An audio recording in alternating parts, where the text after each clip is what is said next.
Tao po. Ano po yun? Ay, Jessalyn. Ay, ikaw ba si Jessalyn? Opo, magandang araw po. Magandang hapon. Kumusta ka? Ayos naman po. Pwede ba kami makituloy? Opo. Sige, tara, pasok tayo. Kumusta ka, Jessalyn? Okay naman po. Ilang taon ka na? 27 po. Okay, anak mo yan? Opo. Ilang buwan na siya? 6 months po. 6 months pa lang. Okay, pwede ba ka naming maabala, makakwentuhan? Okay lang po. Sige, pwede ba tayong umupo? Sige po. Ito ba bahay nyo? Opo. Oh, asan ang asawa mo? Upo ka? Nag-ano po, nagtatrabaho po. Nagtatrabaho? Saan nagtatrabaho? Valenzuela. Diyan po sa tsuhin po niya. Sa Valenzuela. Opo. So malayo. Paano yun? Buwanan ng uwi?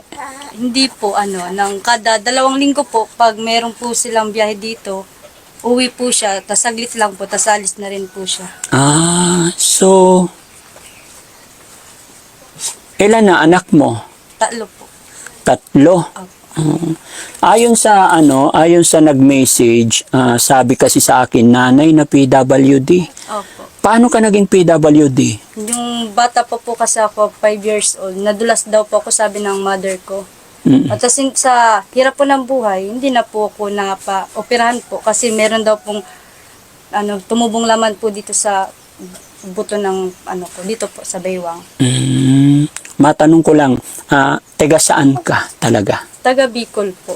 Bicol ang province mo. Opo, Camarines Norte po.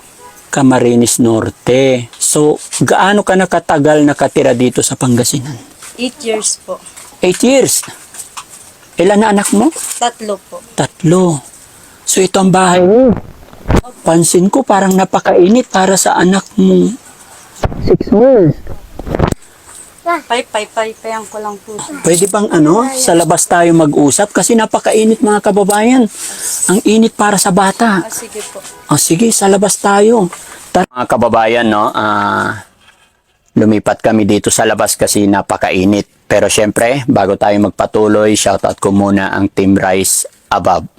Ayan, na walang sawang tumutulong sa atin.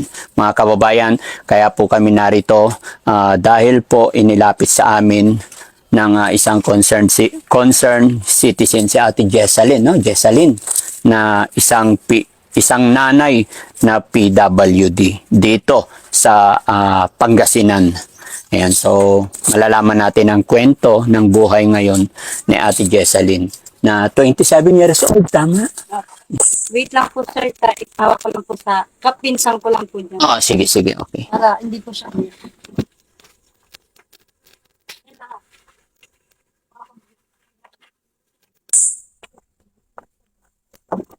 Yun. Jessalyn, kumusta ka naman?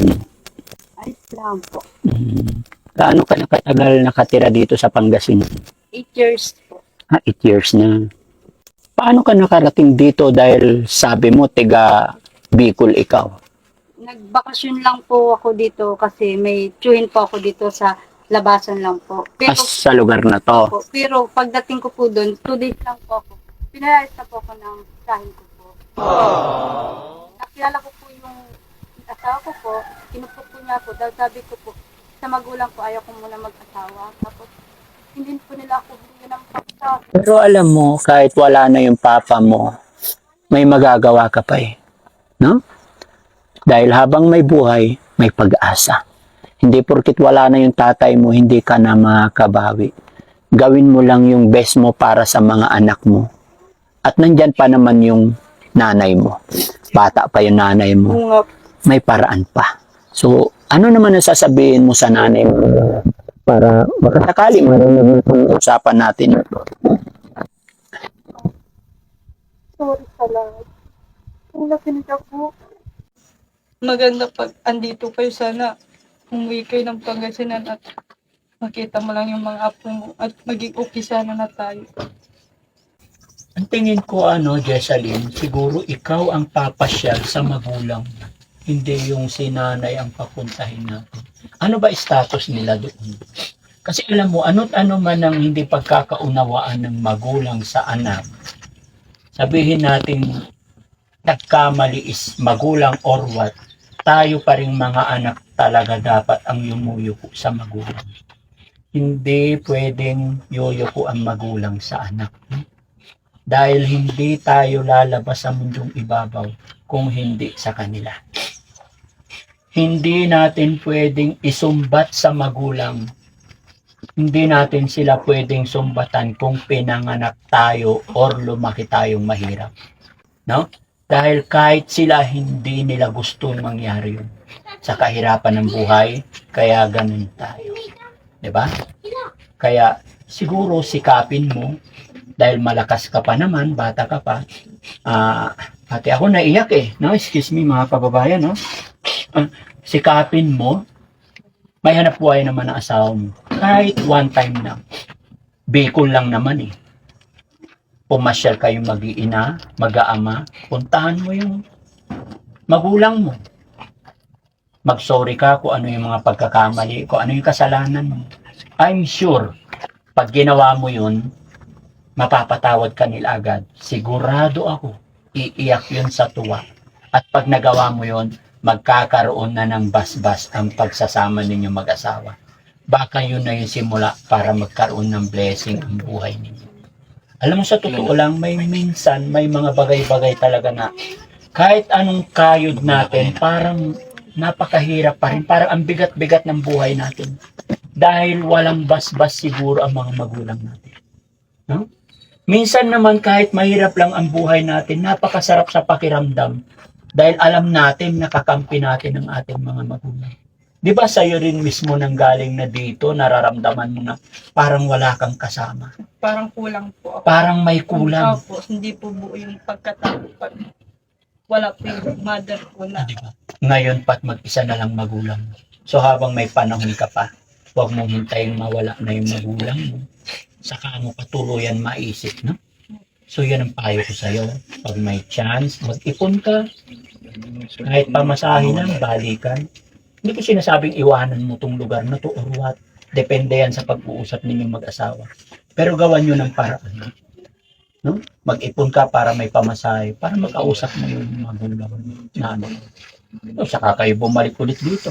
Pag-pray mo, lagi mo isasangguni kay God yung mga gagawin mo. No? Dahil napaka-importante yung basbas ng magulang.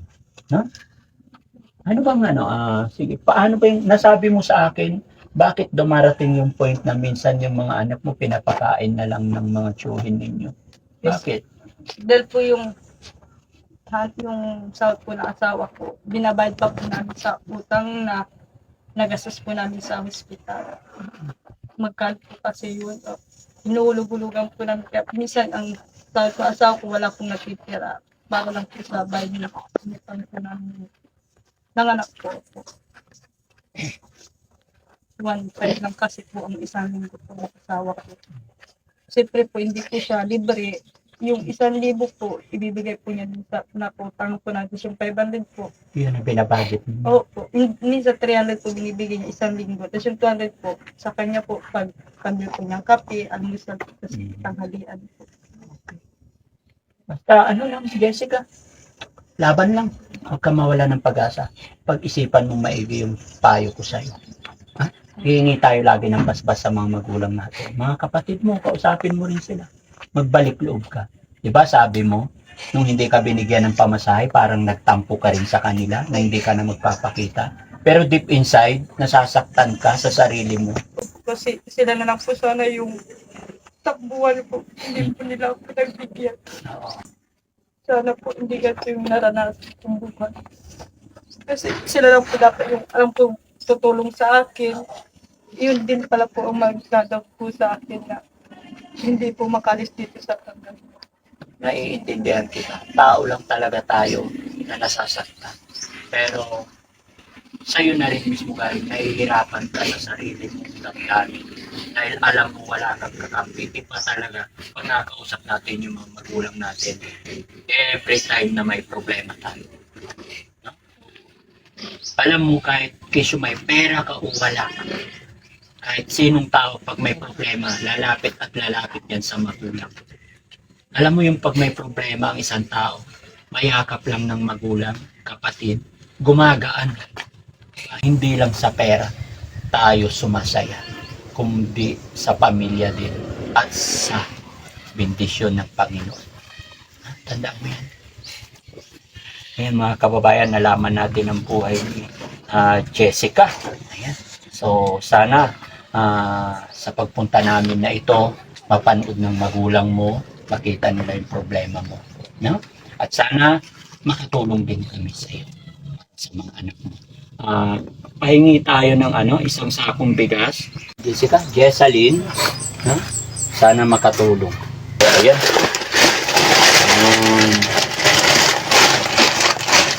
Tapos, alam mo bang, ayan, sana makatulong to, no? Maraming salamat. Si Jessica, pahinging bulaklak. Pasensya ka na, Kuya Rizky, hindi ko napagsabay. Sobrang init mga kababayan, kahit yung mga kasama ko sa init ng panahon, basang-basa ang likod. Ayan. Ayun naman natin ang nanay. Jessica, kailan ka huling may natanggap na bulaklak? Nung JS Pram po na. JS Pram pa. Ay, high school night po. High school night. Oh, Jessica, ako ng Jessica, sorry. Jessalyn yan para sa'yo. Happy